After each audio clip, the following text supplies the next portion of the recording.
সাল্লাল্লাহু আলাইহি ওয়াসাল্লাম এর জন্য ওয়াজিব কাজে ছাড় দিয়েছে।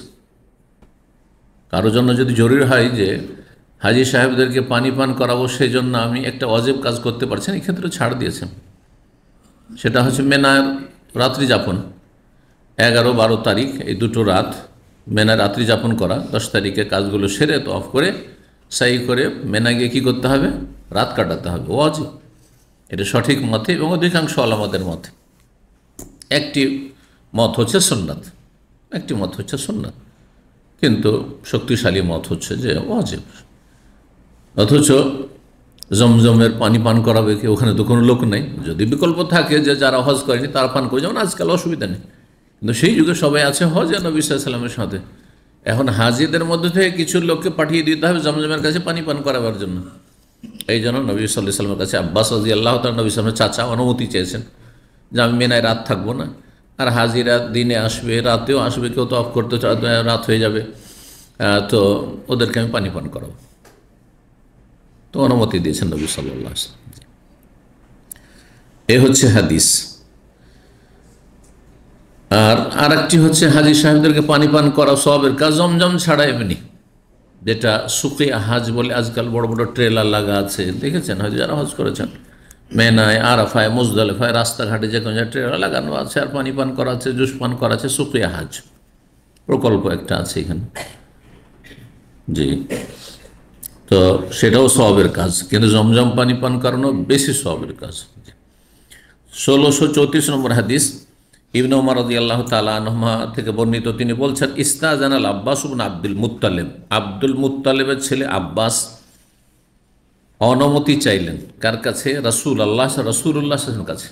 ভাতিজার কাছে চাচা অনুমতি চাইছেন কেন? এটা ধর্মীয় বিষয়, এটা ধর্মীয় বিষয়। এই নয় যে আমি চাচা আর তুমি ভাতিজা, না। যদিও বয়সে আব্বাস কিছুটা বড়, বেশি বড় না, মানে কাছাকাছি সব। অনেক সময় চাচা ভাতিজা 6 মাস, 1 বছর, 2 বছরে ছোট বড় থাকে। অনেক সময় চাচাই ছোট থাকে, থাকে না, থাকতে পারে ব্যতিক্রম, কিন্তু কাছাকাছি বয়সের। যাই হোক, অনুমতি চাইলেন রাসূলুল্লাহর কাছে। কি? আইয়াবি তবে মক্কাতা, বিদায় হজের বছর ছিল, যে মক্কায় তিনি রাত কাটাবেন। বাতাবিত মানে রাত্রি যাপন করা। লায়ালিয়া মেনা, মেনার রাতগুলিতে, মেনার রাতে মেনাতে না থেকে অথচ তিনি হাজি কি করবেন? মক্কাতে রাত কাটাবেন। দেওয়া যাবে অনুমতি, এটা শরীয়তে চলবে, এটা শরীয়তের বিষয়। কিসের জন্য? বিনা কাজে নয়। যেমন আজকালকার হানাফি হাজিরা বিশেষ করে খুবই বেশি এটা করে। আসলো, আসার পরে সারাদিন থেকে গেলো, রাতও থেকে গেল, হোটেলে থেকে গেল, আর গেলই না মেনা। আমি 2টা বছর ভিআইপি হাজিদের সাথে থেকেছি। এদের ভিআইপি শতকরা 5 জনও থাকে না মেনাতে। যেমনই আরাফা হইল, আর তারপরে মুজদালিফা রাতটা থেকে সকালবেলা আসলো, পাথর নিজে মারলো, না হয় কাউকে দিয়ে দিল, কন্ট্যাক্ট দিয়ে দিয়েছে পাথর মারা।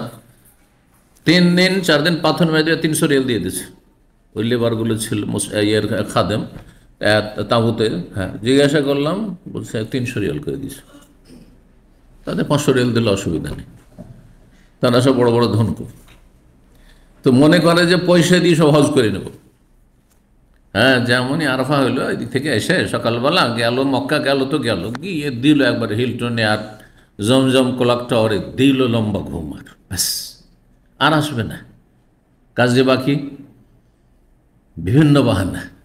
বলছে হানাফি মাযহাবে এটা তো সুন্নাত, রাত কাটানো গেল, এটা সুন্নাত। মানে যেমন দাড়ি সুন্নাত করে জবাই করা চলছে না, আরবদের মধ্যেও চলছে, আর দেশেও যারা মানে বেদাতি ফতোয়া তাদেরও চলছে। আর তারপরে মাকরু মানে খাও। আমি দুটো কথা সরাসরি বলি, মাকরু মানে খাও, আর সুন্নাত মানে ছাড়ো, ঠিক না?